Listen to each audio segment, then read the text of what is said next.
Tudo bem? O meu nome é Paulo Henrique Silva e esta é minha série de estudos bíblicos em vídeo, buscando encorajar-lhe a conhecer e a prosseguir em conhecer a palavra do nosso Deus.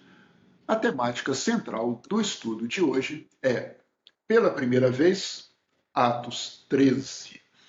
Pela primeira vez, primeira viagem missionária de Paulo, segundo o relato de Lucas, Atos capítulo 13. E você já me perguntará, professor, se é a primeira viagem missionária, obviamente, tudo aconteceu pela primeira vez.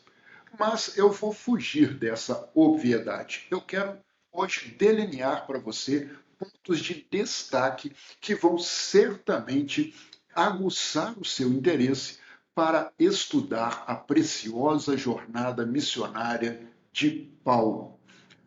Começando na contextualização. Livro de Atos, capítulos de 1 a 12, traz relatos do início da igreja, de Pentecostes, de diferentes trabalhos missionários, em particular das ações missionárias de Pedro, o início da igreja.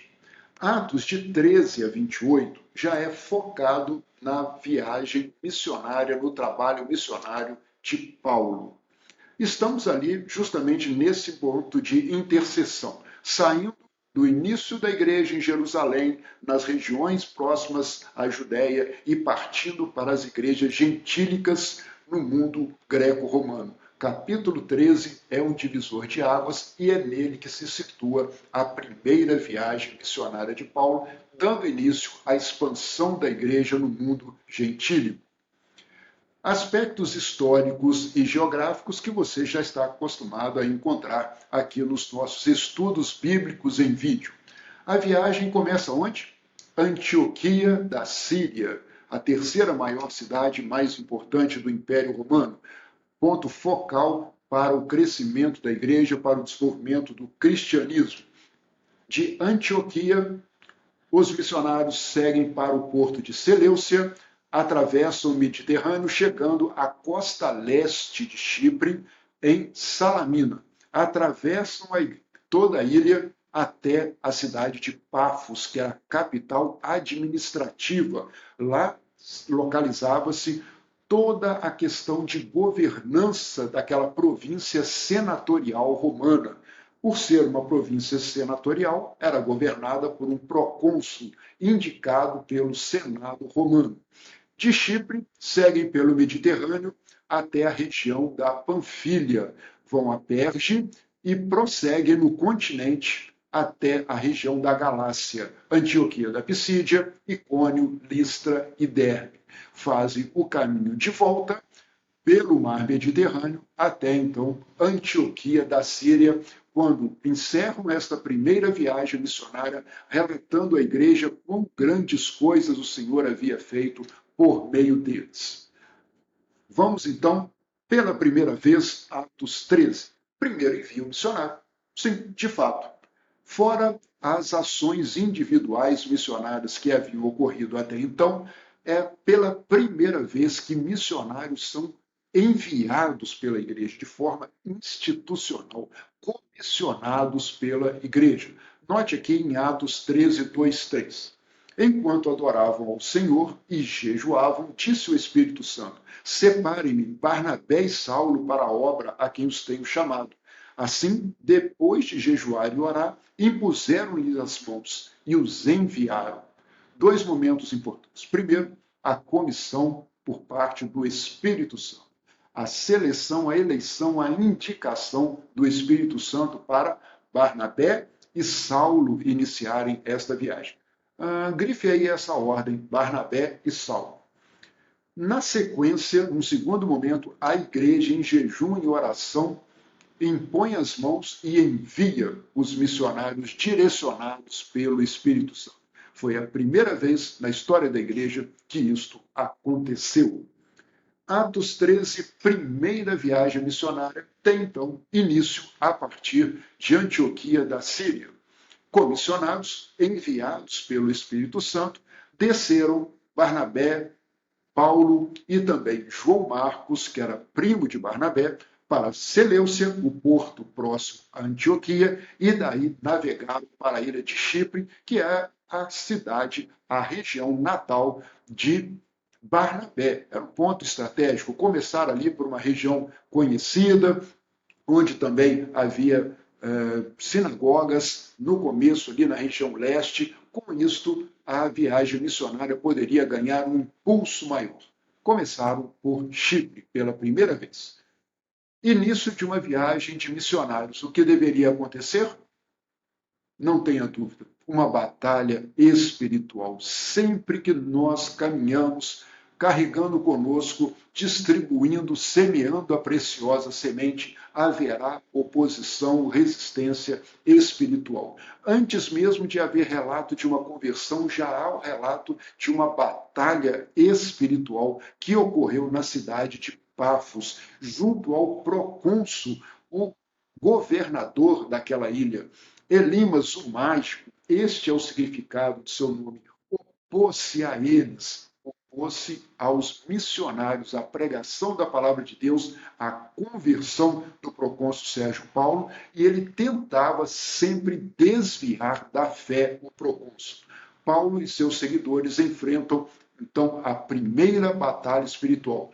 Não seria a única, não seria a última. Até o fim da sua jornada, Paulo teve muitos enfrentamentos espirituais, além de físicos e humanos, para conseguir levar adiante, completar a carreira, guardar a fé e ter a coroa da justiça que para ele estava reservada, assim como para cada um de nós.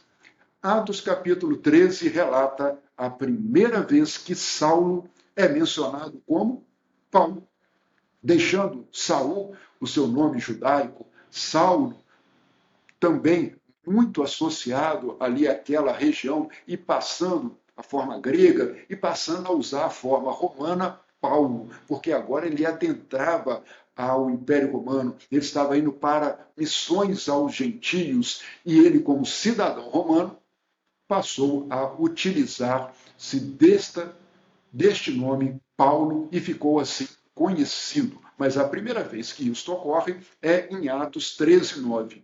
Então, Saulo, também chamado Paulo, e a partir de agora prossegue esta denominação, cheio do Espírito Santo, olhou firmemente para Elimas, o mágico, e o repreendeu, e também sobre ele ocorreu algo muito importante. Você vai estudar mais sobre isto em Atos capítulo 13. Também no capítulo 13, pela primeira vez, houve a conversão de um gentio fora do ambiente de influência judaica. Faço aqui a ressalva. Já havia conversão de gentios. Por exemplo, o centurião Cornélio, em Cesareia, na própria Antioquia da Síria, gentios se converteram, mas todos estavam de alguma forma vinculados à cosmovisão judaica, influência territorial, influência religiosa dos judaicos, tinham algum contato com o judaísmo. Agora, na ilha de Chipre, na cidade de Pafos, o procônsul Sérgio Paulo, romano, sem influência judaica, é o primeiro gentio relatado a ser convertido ao Senhor Jesus pelo poder do Espírito Santo. O procônsul, vendo o que havia acontecido naquela batalha espiritual entre Paulo e Elimas o mágico, creu profundamente impressionado com o ensino do Senhor. Quero dar-lhe mais um destaque, descrever para você algo que está nas entrelinhas aqui desse versículo.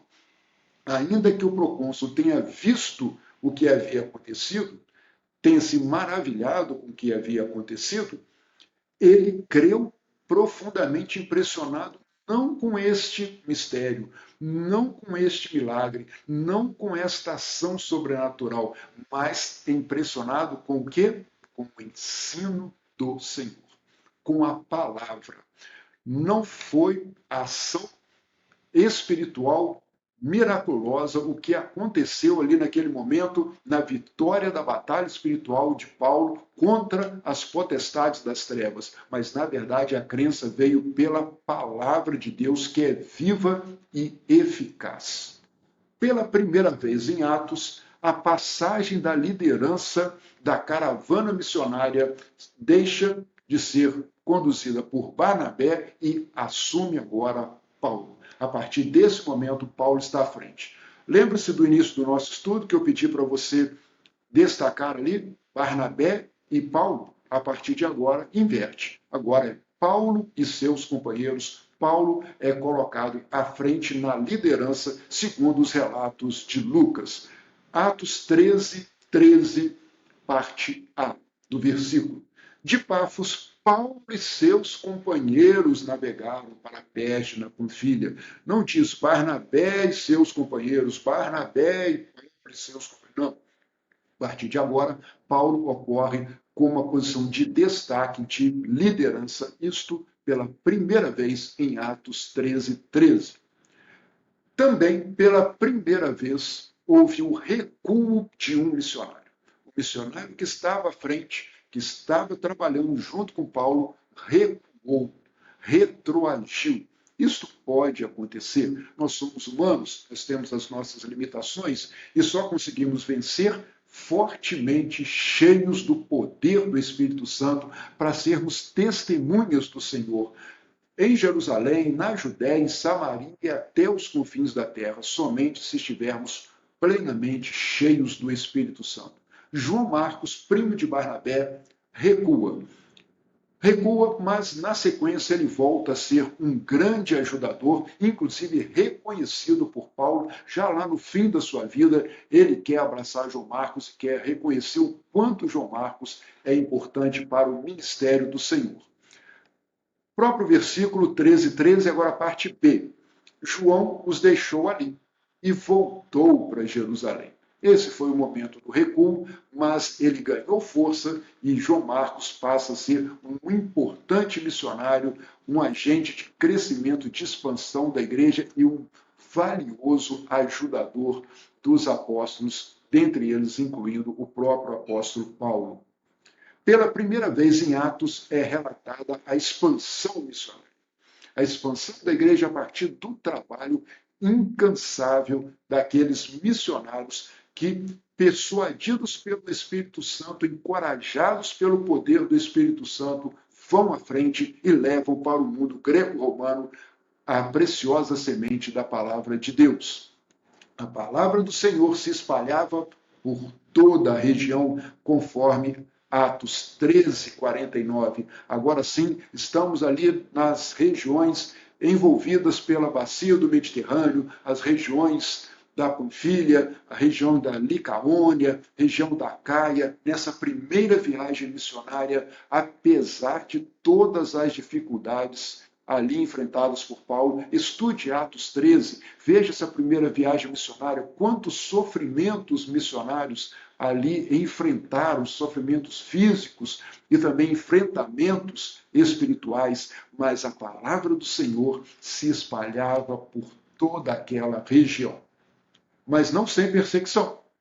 Atos 13 também nos mostra, descreve para nós a primeira perseguição aos missionários. Mas os judeus citaram as mulheres piedosas de elevada posição e os principais da cidade, e provocando perseguição contra Paulo e Barnabé, os expulsaram do seu território. Expulsos por estarem levando o evangelho. Levando não um conceito, não uma ideia, não uma filosofia, mas levando a verdade do Evangelho, das boas novas de salvação em Cristo. Incitados pelos próprios judeus que estavam naquela região, Paulo e Barnabé precisam deixar Antioquia da Pisídia, precisam migrar para outras cidades a fim de prosseguirem nesse importante trajeto, nessa história maravilhosa de desenvolvimento do cristianismo a partir do trabalho incansável dos missionários no poder do Espírito Santo. Atos 13, 49. Contudo, esta perseguição não foi suficiente para derrubar o trabalho missionário, não foi suficiente para constranger os missionários. Ao contrário disso, conforme Atos 13:52, os discípulos continuavam cheios de alegria e do Espírito Santo. E nós sabemos que a alegria do Senhor é a nossa força. Nós sabemos que nós devemos nos alegrar no Senhor. Novamente devemos dizer: alegrem-se no Senhor e sejam cheios do poder do Espírito Santo, porque só assim conseguiremos prosseguir fazendo missões na nossa casa, na nossa família, no nosso bairro, no nosso local de estudo, de trabalho, em nossa cidade, estado, no país e até os confins da terra, em alegria e no poder do Espírito Santo de Deus. Assim prosseguiremos com a expansão da igreja. Eu espero que você tenha gostado bastante desse estudo, que tenha sido um motivo para motivar a sua dedicação à palavra de Deus. Continue conosco, veja lá no canal do YouTube, siga-nos no canal, também acesse o meu site, há muita informação relevante ali para você.